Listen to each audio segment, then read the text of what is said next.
and welcome to the video. We're not going to be filming my GT4 today, firstly because it's absolutely filthy. We're actually going to be filming this OG M2 in the best colour ever, Long Beach Blue. We've got an M2 back on the channel because my good friend Chris, you may have seen him on the channel before, he's kind of appeared in videos in the background. He used to have an M135i, the good one with the 6-pot, and he's recently just upgraded last week to an OG M2. I've never actually been in an OG M2 despite having an M2 competition, so I'm excited for him to take me out for a spin in it later, but I also want him to kind of give you guys his initial impressions from moving up from an M-Lite up to an M2, because on paper, you would argue they look pretty much exactly the same engine. Yes, gearbox is a little bit different. In terms of money, reasonable jump, right? Yeah. Is the jump from an M-Lite to an M car, particularly an OG M2, worth it? So, Chris, this is your first proper time on the channel. Welcome. It is, thank you. Congratulations on the new whip. Thank you very much. Talk us through it. Why did you go for an OG M2? So it's been on the cards a while. It's always the next step, isn't it? I think a lot of people, if you've got an M-Lite, you've always got in your head that you'd like a full M car. I know there's a question mark by some people as, is the OG a real M car or not? Yep. To me, it always was because of the rear limited slip diff, because of the engineering behind it, even though I know it's got an N engine rather than an S engine. Yep. But yeah, always loved the reviews, the drive, the looks of them as well. So it was always the next step. Had the M135i 2 years, fantastic car, incredible value for money. But I always thought in the back of my head, right, I want to move on. Yeah. And financially, it's a commitment, because this is my M135i was a 16 reg, 16 plate. This is a 66 plate. It's only 6 months newer. Now in cash terms, it's my car plus probably 15 grand. Yeah, that's quite a big jump. So from to cash justify. thing, you think, is it worth it? Yeah. Obviously on finance, it's slightly different. To give a kind of context, I pay about £100 per month more than I did for my M-Lite. So to a lot of people, that is probably it's probably worth it. In the grand scheme of things, though, like £100, I know it sounds like a lot. It is an extra £100 a month, but then an M135 to an OG M2 actually is more in terms of performance. £100 it is, a month, yeah. isn't it? So obviously, I knew it would be different. I knew it would be good. I've been out in M2 comps on the road, your old car, on road, on track. Hadn't actually been in an OG M2, funnily enough, but always wanted the OG. One, because of budget, but two, I just personally like the wheels, I like the looks. And I loved the N55 engine. That's one of the great things of the M-Lite, was that engine. They just sound, I know, I said in my last video, I learnt to love the S55 engine. I feel like the S55 kind of gained a distinctive sound. Yeah. But the N55, it just sounds better. Yeah, we can all agree. I love the engine, and from reading it up, it is the same engine. It's got different, I'm not a mechanic, but it's got different conrods, pistons. It's quite a rated version of the same engine. It does feel quite different. It's definitely got more power. It's definitely mapped, I would say, a little bit different. I don't know if that's to do with something else I think we're going to come on to, which is the gearbox. It's got more top end than the M-Lite. I mean, people can comment and tell me I'm wrong, but this has got a twin scroll turbo, and I think your 135 does standard turbo. I'm not sure on that. I'm not sure if there's I'm not sure. People will be able to comment below, no doubt, people who know more than me. But I think this particular car is enhanced, and the wrong reason I went for this particular car is because of the MPE. It's got the factory fit M performance exhaust. So going back a little bit, you bought this from EAG Specialist Cars, right? Yeah, shout out to them, yeah. EAG Specialist Cars, near And they Cambridge. fitted carbon, did they fit the M performance exhaust on it as well? No, so that was already on it. Right. But and it did come into them with I think it had the rear spoiler on, I think it had the diffuser, but everything else they fitted. So they take M cars, they're an M car specialist, and that's the reason I went to them as well, because they take these M cars, they fit the springs, the spacers, the carbon kit, as it were, just to make it, look the way it looks. And it was the look, maybe it sounds a bit vain and a bit whatever, but to me, it just looks right. It looks how an M2 should look. And I'm not one for, friends will tell you, I'm not one for modifying cars. Didn't do a massive amount to the M-Lite. It was quite standard. So I thought if I'm going to go to an M2, I want to take that bigger step to get an M2 that's got this very subtle, really, modifications, but make it stand out, and it does just that. It does, you know, the looks and the stance of it. I was saying to you just before, like, knowing you, if you bought a stock M2, you would have kept it stock. Yeah, because I think in your head you think, oh, I'll do this, I'll do that. Maybe you don't get around to it, or you're worried about doing it. The fact I bought this with these bits and pieces on, yeah, to me, I'm glad. There was always a bit of a worry of, oh, I'm buying in quote, you know, the springs, the spacers you read online, bad things about spacers, good things about spacers and springs. But at the moment, 1 week in, it drives fantastic. So to step back a little bit, this has got iBack Pros. iBack Pro springs. Installed by EAG. Installed by and EAG. spacers. So yeah, 12mm spacers at the front, 15mm at the rear.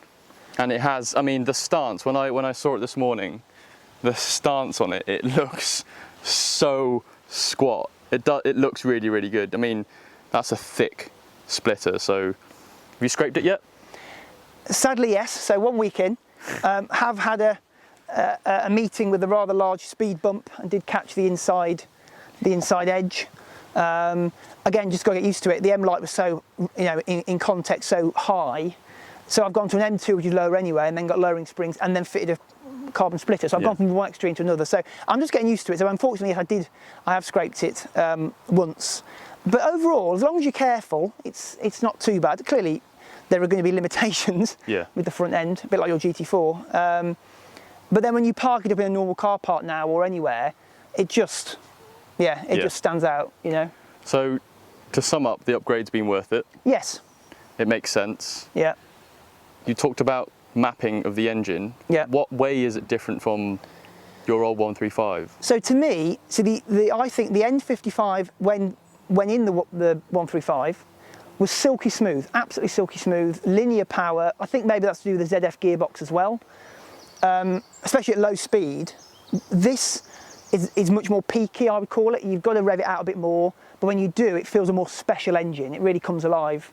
Again, that links to the transmission, the dual, you know, the DCT, which I'll be honest with you, initially, and maybe even now, a week in, overall, and maybe I'm going to get, you know, maybe I'm going to be saying, oh, you're not a proper driver.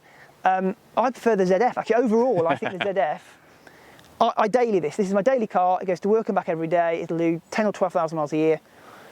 I do a lot of traffic and things, and the ZF is a better gearbox for that. Yeah. Obviously, when you then start upping it, and again, I'm a week in, I've done a couple of more spirited drives in it, and the gearbox does come alive. When you start pushing on, that's when it, you know, those downshifts. Much quicker, and more of a snap as well. It's funny you say that, because when I had my M2 and I drove the G82 M4, that's a ZF gearbox. Yeah. I hated it.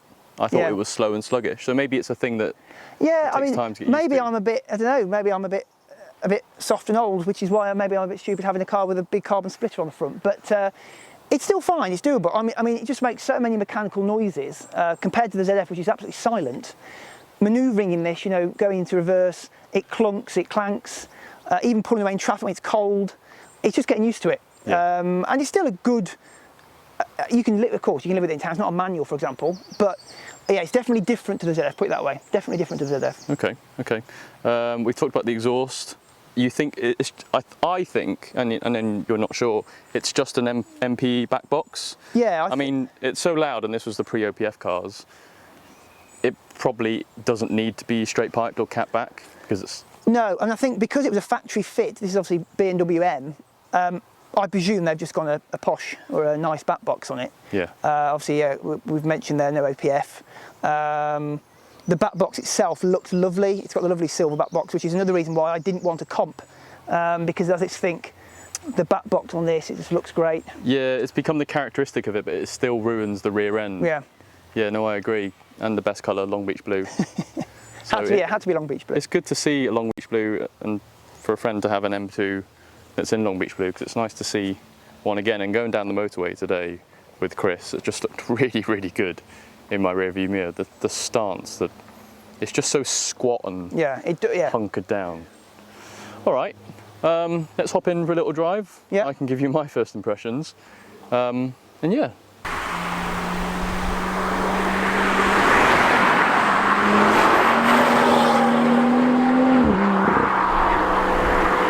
Yeah, this is another thing, isn't it, with the MP exhaust. you have to turn the ignition on, go into the boot. So this was BMW engineering this so that you couldn't, what, accidentally be too loud? Yeah, so obviously it's meant to be, when you open the valves, which I'm about to do, it's track use only. Yep. Obviously because it's from a manufacturer, all the regulations. And actually I didn't know this, even when I picked it up, the bloke that EAG were at Martin, who I bought it from, he showed me this, I wouldn't have known, and he showed me. So you have to press this button in the boot here, which goes red, and then that allows you to start it with the valves open. The downside is every time you turn it on and off you have to press that button, but then even with the valves closed it's still pretty loud. It still sounds lovely. Yeah. So you only really need to do this when you really need to. So with pressing the button in the boot now activates the ability to use the valve controller. Deep.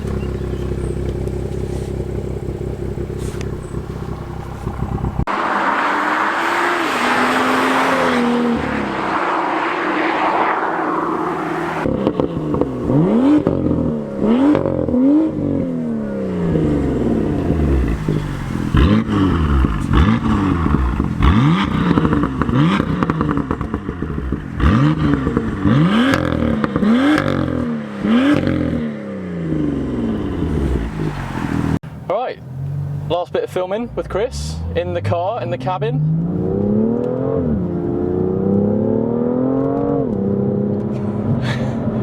It sounds really good. What's the mapping like? We've kind of touched on it a little bit, but now that we're in the car, does it feel more naturally aspirated? It doesn't. It's definitely more peaky. So as I said before, there's more top end performance. You want to really rev it out. Right. But there is still turbo lag low down. Okay. So it's, is the power more at the top or the bottom? I would say more at the top. Okay. Definitely keeps pulling and pulling and pulling. I've noticed you're using paddles as well, because yeah, as soon as you start wanting to, have a bit of a spirit drive, you've got the gearbox is quite good in standard sport auto, but to me, comfort is automatic. I'd use it if I'm driving every day. I use auto. As soon as you go into sport, I'm on the paddles. Whenever I've driven a ZF gearbox, I've always left it in auto because I've hated using the paddles. I found it slow. But a DC, it's an aggressive upshift. It is aggressive. Yeah, when you, I don't know, it's nowhere near as aggressive at part throttle. It seems to be full throttle upshift. Is when it really gives you that absolute wallop. But it's struggling for traction even.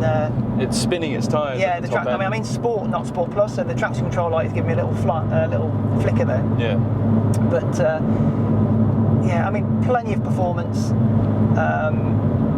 For the price. Yeah, for the price. Can do everything, have a bit of fun. Absolutely. I think the way to summarise it, the M-Lite is a daily that's got the big engine and it's got some suspension upgrades, whatever, but it's mainly a hatchback with a slightly big engine. And I mean that as a complete compliment, I don't mean that as a negative.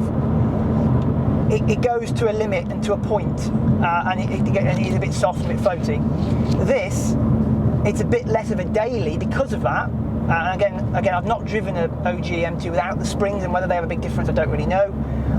So you're losing a little bit of that daily ability with the harsh ride at low speeds and potholes, but when you then start to up it, it does make sense. You get so much more top end driving ability than the M-Lite.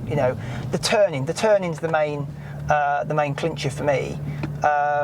So much sharper on turning. It's got much wider tyres front and rear. 245, 265. I can't remember off the top of my head what the M-Lites were, but it's definitely got wider rubber, and you can tell that it feels wider on the road, more planted. Yeah, definitely. I say sharper turning, all the rest of it. All right, we'll leave the video here. Thank you very much, Chris, for no worries. giving us his insight. It's an absolute pleasure. If you're new to the channel, subscribe, like it, comment if you want to say anything, whatever. Like, comment, subscribe. That was it. And I'll see you later in the next video.